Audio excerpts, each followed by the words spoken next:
Good afternoon, everyone.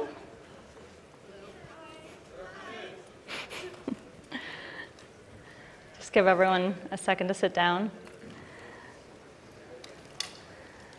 All right. Hi, everyone. Relationships matter, especially those between your app and your consumer. Today, I want to share with you 3 ways that you can design for maximum retention in your app.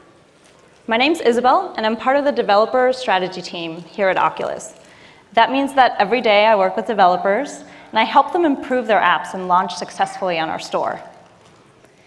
I also get to see the numbers from behind the scenes. So I have a lens to see what's effective and maybe what's not working so well. Of course, we have several metrics that we talk about when we talk about success. But today, I want to talk to you specifically about retention. Before I worked in VR, I worked in mobile apps.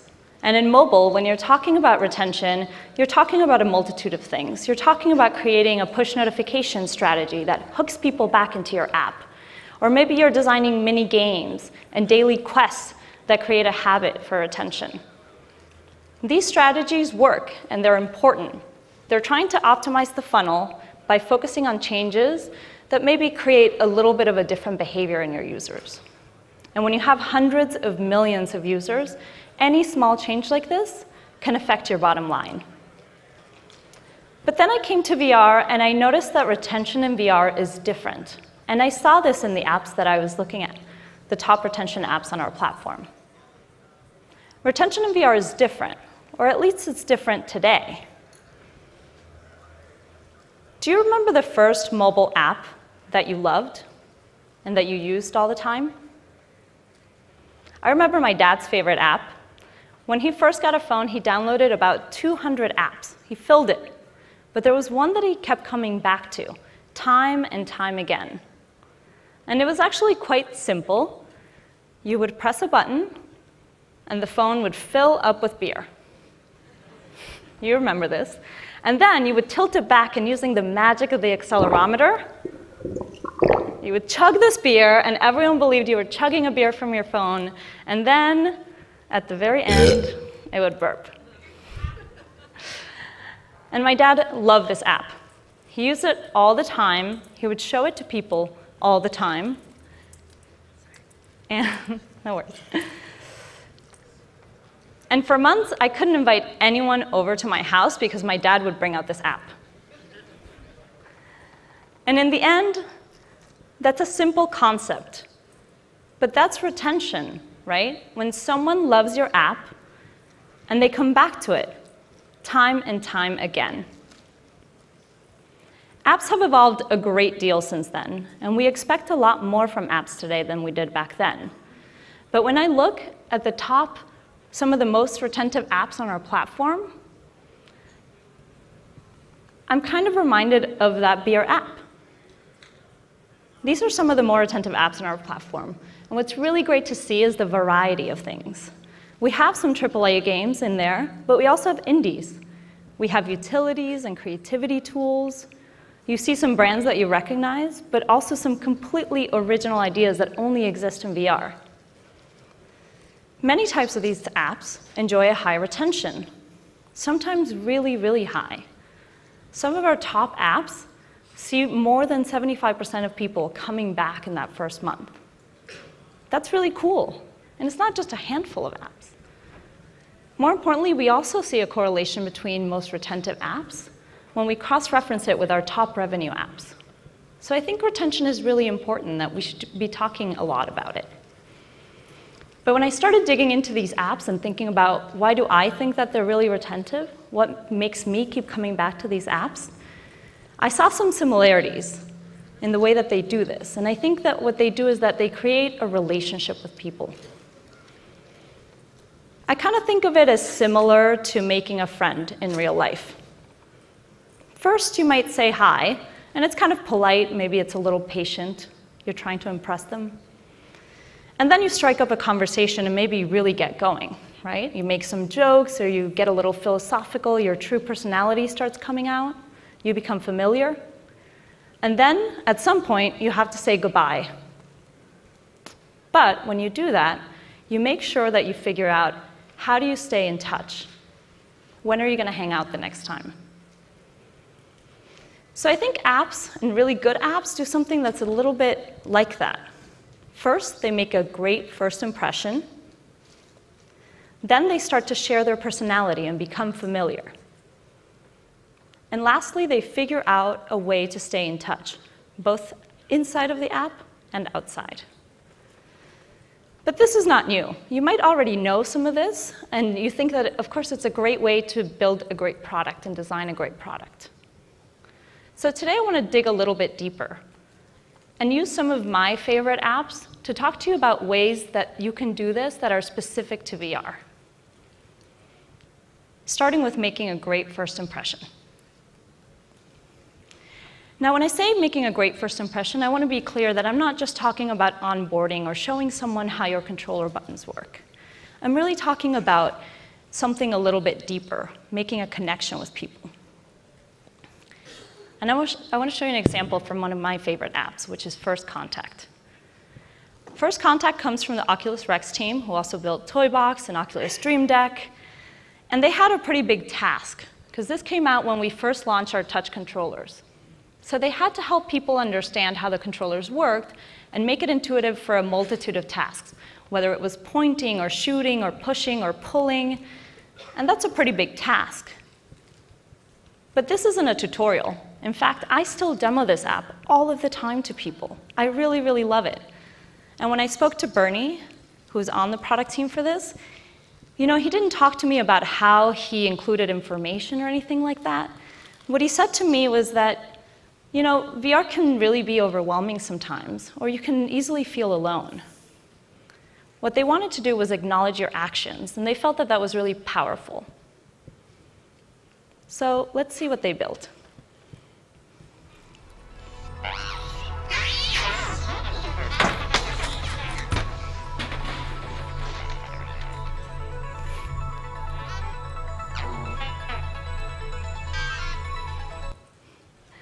Now, I love this robot, and I know dozens of people who also respond really, really positively to him.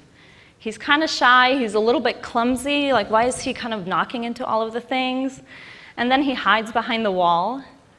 When I think about why this app is a meaningful one, and not just an intro or an onboarding, I think back to this moment, when this robot waves. And again, I demo this to a ton of people. What I'm really struck by is how emotionally people respond to this robot and to that moment of the wave.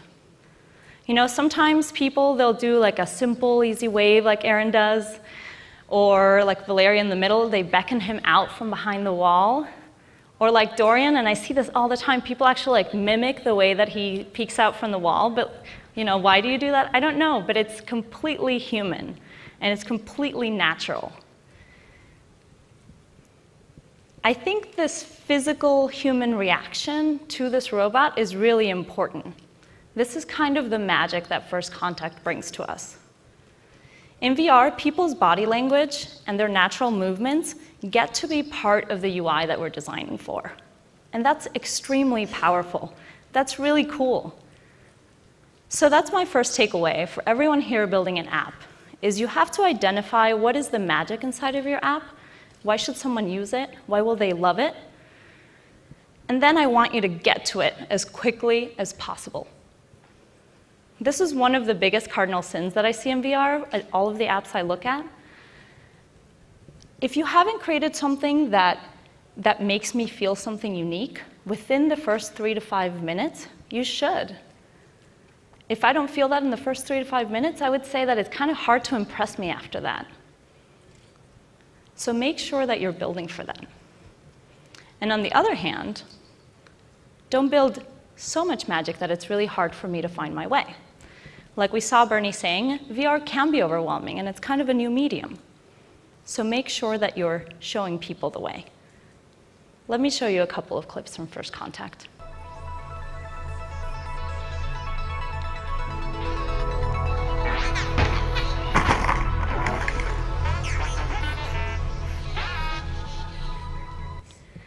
Now, First Contact, in my opinion, establishes one of the gold standards for what we call wayfinding. that system of information and design elements that you include in your app to help people guide themselves. By design, the app waits a few seconds before it pops up with the instructions to wave back. And that's really important because then I feel like I'm in charge. I'm not doing something wrong or being overwhelmed with information. Here's another quick example I want to show you.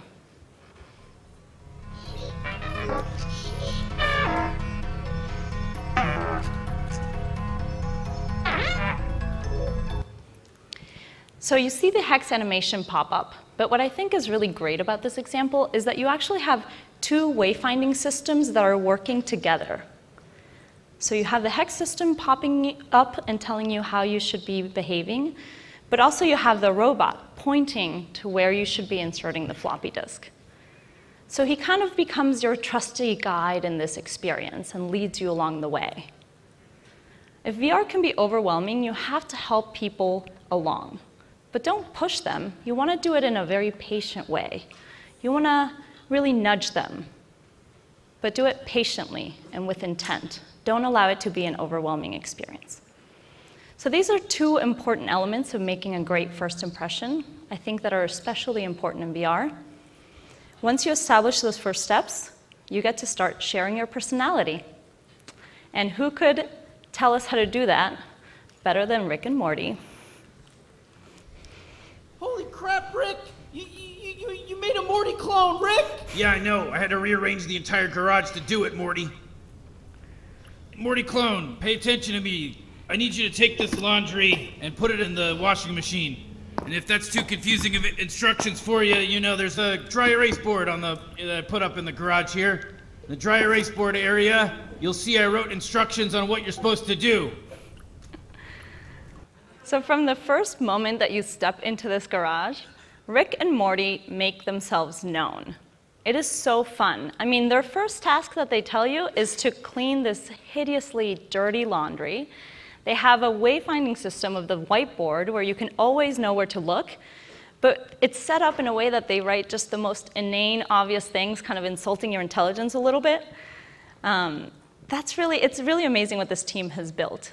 There's a depth there of how much they have established a tone and keep it consistent throughout the experience. You really do find this humor in every nook and cranny of this app, and it's really amazing. It's really fun. So I encourage you all to take a look at this app, maybe again, and test it out. See how far this personality goes into the game design. There are some ways that they do this that are incredibly unique and important to VR. Here's a quick example.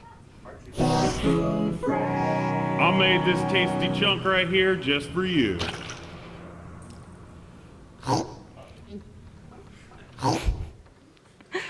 When you're thinking about the personality or the tone of your app, I encourage you to be creative. I still see so many apps that are submitted that have 2D interface design, or they maybe use a living room as a menu that looks suspiciously similar to a certain home environment that exists in VR. You really have to push yourself to reinvent the menus and the interactions. We get to live in a world of VR where there's not a ton of established conventions. You don't necessarily need a red X on the right hand to tell you to exit an app or a game. If you rethink some of these tropes and you create something unique, as long as you're consistent and you explain it really well, people will recognize that, and they will appreciate this. The world that you've built for them, they'll keep coming back to it time and time again. And of course, menus and interactions are not the only place to insert this. Remember that since VR is still an exploratory medium, there will be moments where people will get a little bit lost. There'll be moments of friction. There'll be a little bit of loading time. One of my favorite ways to analyze an app is to get really lost. See how far this goes. Let's take a look. Jeez, Rick, I mean, I don't think he's getting it, really. Yeah, you know, all he has to do is put the clothes in the washing machine and then turn it on. You know, it's doesn't take rocket science to figure that out. It's even up on the dry erase board I made. And I don't mean just for a minute. I want you to just sit there for 5 minutes. Just wait. Do nothing. Be lost. Jeez, I mean, Boy, this Morty clone, he really doesn't know what the hell it's doing. You know, it's just kind of just bumbling about like. Yeah, I know. I see the same thing you see, Morty. Yeah, I mean, it's just bumbling about, you know. I love that moment when Rick pinches his nose. He like cannot take it that you're being so stupid. Alchemy has really taken all of these friction and pain points and reappropriated them to make them part of the personality that they're trying to convey. This is one of your superpowers. You have to remember when you're in VR, you can actually tell what people are doing. You don't have to guess whether they're looking at your screen. You actually know. So you can take that opportunity and take those pain points and turn them into funny moments or useful moments or inspiring moments. Some friction is inevitable, so just build and have fun in case that happens. Those are my top 2 favorite things of how to show personality that are a little bit unexpected in VR. Now that you've designed it to make that amazing first impression and to show your personality, you have to think about how that experience and all of that work doesn't end the moment that you exit an app or a game. You get to create a way to stay in touch with people. One of my favorite examples of this is the app Big Screen. This is a very in-depth experience of desktop sharing. It includes creating social spaces and changing the environment.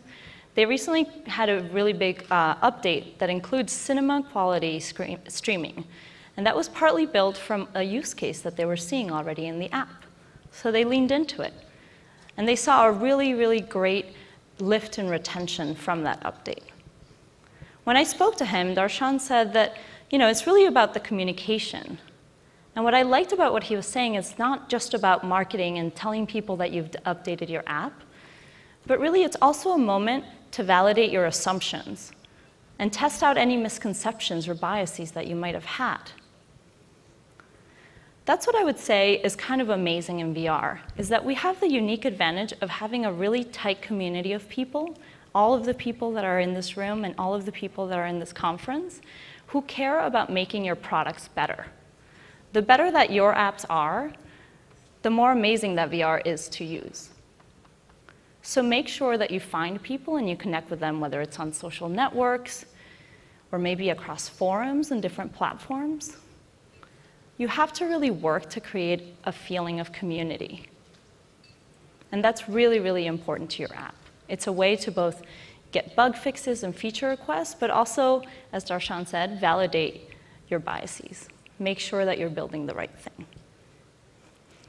And on the other hand, you can't forget about other channels that exist that are not the forums and the social networks.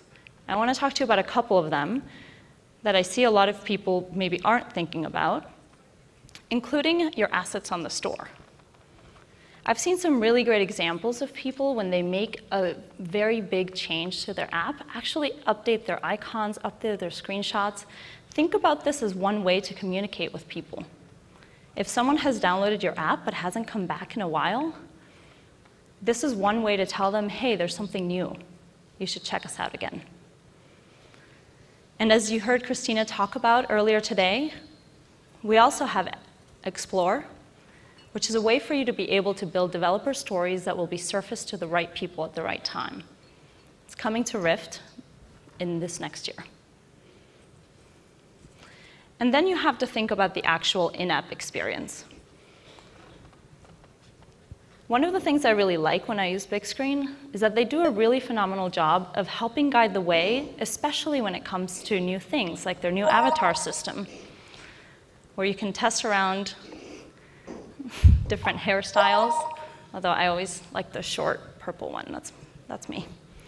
And then you can also play around, and you can see the new content that they've created in the environments, which I really like that they editorialize, so that you have some that are perfect for gaming, or that you have others that work better for cinematic displays. So think about what it's like after someone exits your app, and then welcome them back.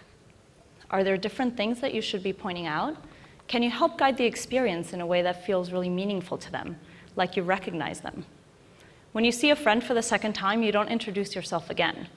So don't necessarily do that with your app. So that's it. These are the 3 ways that you can design to really have great retention. And hopefully I've shown to you some examples of ways that apps do this that are really meaningful in VR. But before you leave here, I want to give you the homework to do this with your own app. To make sure that you're making a great first impression, ask yourself, have you really identified what's the magic in your app? And do you get to that within the first 3 to 5 minutes? Do you guide people through their experience in a way that feels meaningful? And then as you start to share your personality and get familiar with people, do you create a tone and stay consistent? Do you build it and design it into every part of the app, including your interactions and your menus? Have you really thought about that in a creative way, or are you relying on tropes that already exist when you don't have to?